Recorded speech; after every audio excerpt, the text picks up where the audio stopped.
The Freemuslim Non-Violence Organization has voiced deep concern over the continued targeting and suppression of journalists in Tunisia. The organization has strongly criticized the Tunisian authorities' actions and condemning the recent arrest of a journalist on January the 3rd, 2024. This move is viewed as an attempt to stifle free speech and silence dissenting voices, prompting calls for the upholding and preservation of freedom of expression laws. In a statement received by Shia Waves agency, Freemuslim highlighted the global pattern of press oppression and gave repercussions it entails. The oppression of journalists and the suppression of truth tellers has become all too common occurrence across various regions of the world, the organization expressed. Not confining to its concerns to Tunisia alone, Freemuslim drew attention to similar incidents in different global contexts. It cited examples such as the suppression of journalists covering conflicts between nations like Russia and Ukraine, media censorship in China, reporting constraints during the Palestine-Israel conflict, and instances of persecution faced by journalists in India. The organization stressed the fundamental need for the safety and protection of journalists, irrespective of the nature of their reporting, of their religious and ethnic backgrounds.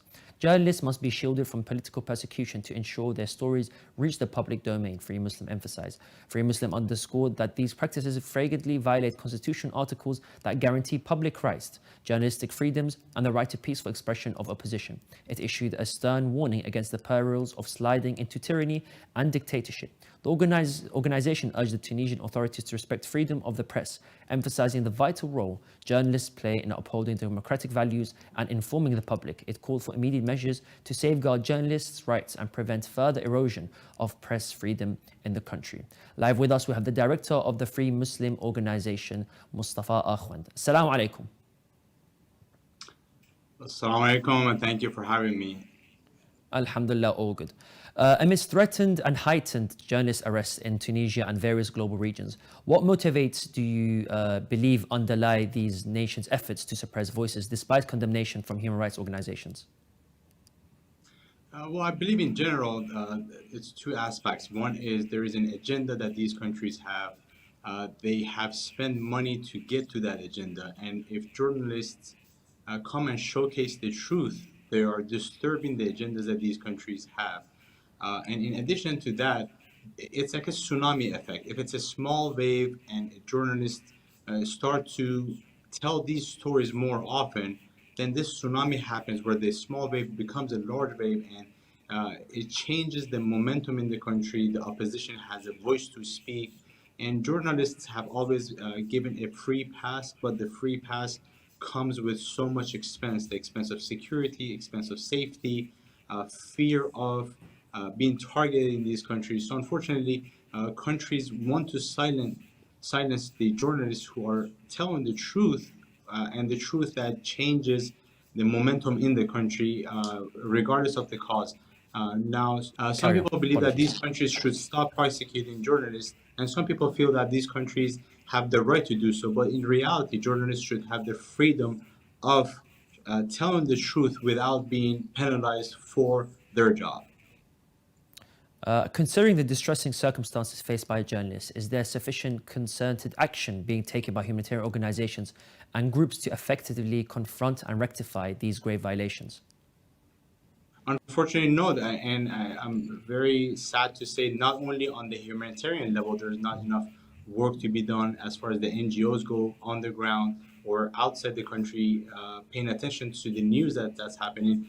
Also, the journalists from other entities and other networks, they are not backing each other up. They're not staying united.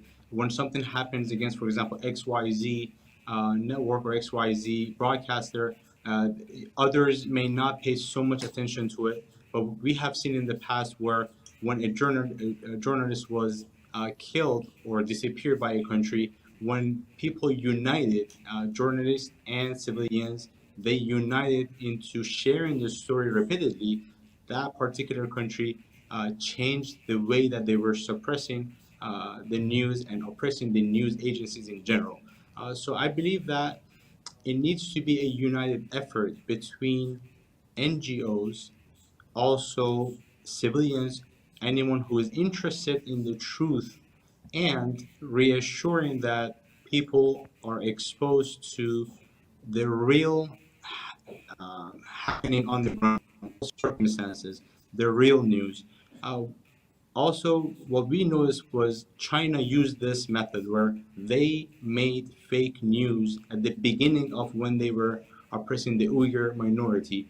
They created and hired journalists who would mention the news the way China wanted to control the narrative. And by doing that, there was a diversion of people's attention to what is the truth, what is fake news. So it is important that people double fact check anything they hear. They go online and search and try to find the truth. And if they want to share something, do a background check on what is happening and not just click the share and think that, wow, I'm going to be the first to share this news and I'll be famous for doing so.